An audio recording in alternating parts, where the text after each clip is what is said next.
Yo, ano na naman pala nga ni kami digdi sa Embarcadero de Legazpi. So bali nagiribanan kami dindikan sa kuyang pamilya para magpa-mid-church agum sa Ireland de Legazpi. So bali nagkadarangog naman kan sa kuyang ake kaya biyong nagiribanan nga ni sinda. Ikaw pa nga nagisarong nakadangog kaya biyong uminibaman. So yan pa lang kami nagdi sa Embarcadero de Legazpi. Nagturo tambay muna ta medyo ama yung pa. Taalas ni silampong kan sa iyang pagkuwakidugo.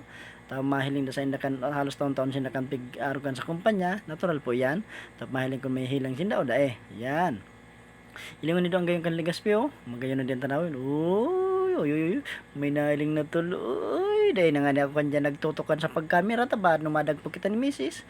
Ta delikado. Lumata kay banan ta. Bataan mata ka. Naglabad-labad na. O, kay bangag ko pala na sa kuyang bunso. Sumatuan sa pandua. Hanggang sa tunay kong bayaw. Nutan sa kuyang bayaw doon. Katanin kan sa kuyang matua.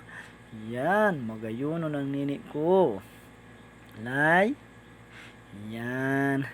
So bali nagalat nga ni kami di ba mag-alas 10 tap maduman na nga ni kami sa sayang kumpanya. Bali nagalat-halat lang kami digdi.